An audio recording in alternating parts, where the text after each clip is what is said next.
नमस्कार, मैं हूं डॉक्टर दीप्ति पटेल, एक कंसल्टेंट रूमेटोलॉजिस्ट हूं जो अपनी सेवाएं वोकार्ड हॉस्पिटल मुंबई सेंट्रल में दे रही हूं। आर्थराइटिस सपोर्ट फाउंडेशन के एएस पाठशाला में आज मैं चर्चा करूंगी एंकिलोजिंग स्पॉन्डिलाइटिस के लक्षण के बारे में। अब कमर का दर्द जो है वो बहुत ही एक आम सिम्टम है। हम सबको कभी ना कभी कमर का दर्द महसूस हुआ होगा, लेकिन क्या आपको पता है कि कमर या पीठ का जो दर्द होता है वो एक इशारा कर सकता है कि आपको एंकिलोजिंग स्पॉन्डिलाइटिस की बीमारी है।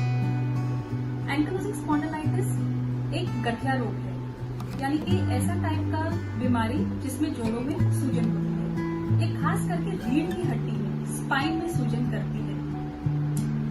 तो इसके कुछ मुख्य लक्षण होते हैं। अगर आपको कमर दर्द की समस्या है जो कुछ महीनों से, सालों से चल रही है और जैसे समय जा रहा है वो जो है बढ़ती जा रही है, तो ये एक लक्षण हो सकता है कि आपको एंकिलोजिंग स्पॉन्डिलाइटिस है। अगर कमर का दर्द है जो सुबह उठने पे सबसे ज्यादा होता है, यानी कि आपको दर्द के साथ एक जकड़न महसूस होती है, इसे अर्ली मॉर्निंग स्टिफनेस कहते हैं। वो लगभग एक से ज्यादा घंटा भी रह सकती है और जैसे ही फिर अपनी आप मूवमेंट चालू करते हैं, जैसे कि आप नहाने जाएं, गर्म पानी का सेक करें, तो जैसे मूवमेंट होती है वो वैसे बेहतर होती जाती है।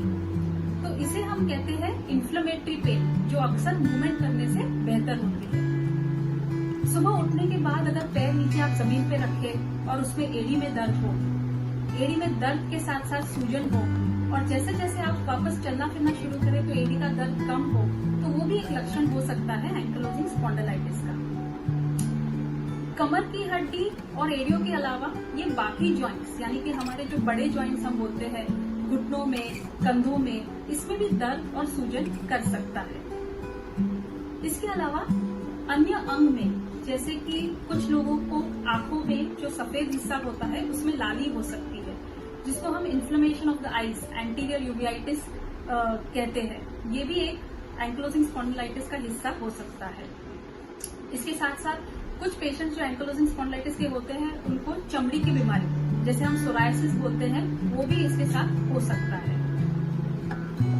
दूसरे लक्षण हो सकते हैं जैसे कि छाती में दर्द, स्पाइन में सूजन होने के वजह से कुछ लोगों को सांस लेने में तकलीफ, या फिर हमारी जो कॉस्टोकॉन्ड्राइटिस बोलते हैं, यानी कि सांस लेने में एक बहुत ही तेज दर्द होना, ये भी एक शिकायत हो सकती है।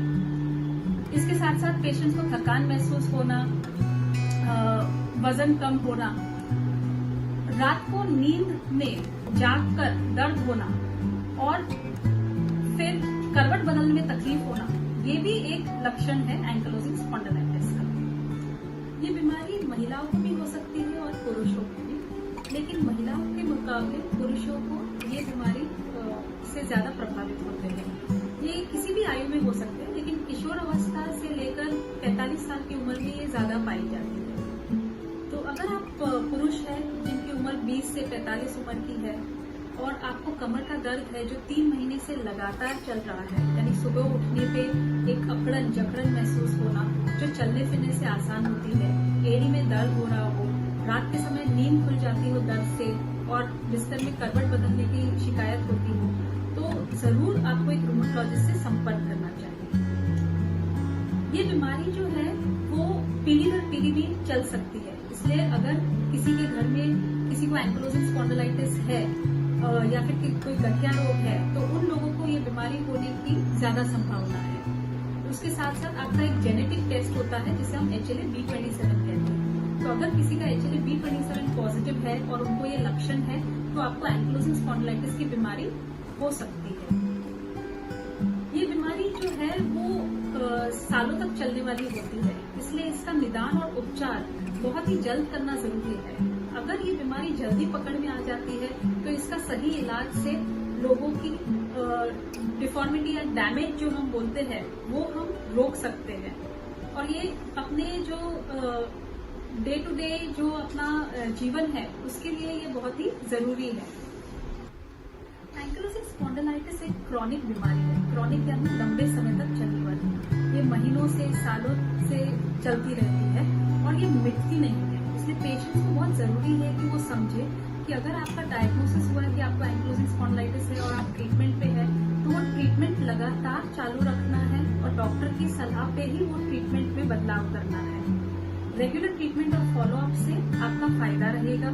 आपकी जो जोड़ है उसमें सूजन की मात्रा, दर्द कम रहेगी और आगे जाके जो डैमेज या जो हम डिफॉर्मिटी बोलते हैं वो होने की शक्यता कम हो जाएगी। ये बीमारी जो है वो समय के साथ ऊपर नीचे हो सकती है। कभी एक समय ऐसा भी आता है कि लोगों को लक्षण नहीं होते हैं, यानी कि उनको दर्द नहीं हो रहा होता है, सूजन नहीं होता है, तो इसे हम ऑन एंड ऑफ कहते हैं, यानी कि ऊपर नीचे होती रहती है ये बीमारी। लेकिन उस समय ऐसा नहीं सोचना है कि ये बीमारी मिट गई है और मुझे दवाई की जरूरत नहीं है। अगर आपके रूमेटोलॉजिस्ट और डॉक्टर आपको सलाह देते हैं कि आप थोड़े वक्त के लिए दवाई बंद कर सकते हैं, तो उनकी सलाह पे ही आप दवाइयों में बदलाव लाइए। ये बीमारी जो है वो कई कारणवश ऊपर नीचे हो सकती है। कभी कभी कोई कारण नहीं होता है, लेकिन मोस्ट ऑफ द टाइम्स हम देखते हैं कि कोई इन्फेक्शन होने के बाद, यानी कि कोई बैक्टीरियल इन्फेक्शन हुआ हो या वायरल इन्फेक्शन, स्पेशली कोविड के दौर में कोविड इन्फेक्शन के बाद इन पेशेंट्स की जो है वो बीमारी की मात्रा बढ़ गई। उसके बाद अगर आपको सोरायसिस की बीमारी है और आपकी चमड़ी पे जो है वो सोरायसिस बढ़ रहा है, तो आपको एंकिलोजिंग स्पॉन्डिलाइटिस के भी लक्षण बढ़ सकते हैं। अल्सरेटिव कोलाइटिस और क्रोन्स डिजीज जो बीमारी है जो सूजन करती है आंतड़ियों में, वो भी बढ़ने से ये बीमारी बढ़ सकती है। ये बीमारी से अक्सर लोग डर जाते हैं, बट मैं कहूंगी कि डरने की बात नहीं है। अगर इसका निदान और उपचार सही समय पर, यानी कि जल्दी हो गया और आपका संपर्क रूमेटोलॉजिस्ट से हुआ है, तो आपको सही दवाइयों पे बहुत ही अच्छा रिस्पांस दे सकते हैं, यानी कि आपकी जोड़ सुरक्षित रहेंगे और आपके आने वाले जीवन में परेशानियां नहीं होंगी। मैं आशा करती हूँ कि आज के वीडियो के माध्यम से जो हमने आपको जानकारी दी है वो आपके लिए फायदेमंद रहेगी। अगर आपको अधिक प्रश्न है एंकिलोजिंग स्पॉन्डिलाइटिस के बारे में और अधिक जानकारी चाहिए हो, तो प्लीज हमारे वेबसाइट आर्थराइटिस सपोर्ट फाउंडेशन के वेबसाइट पे संपर्क करें।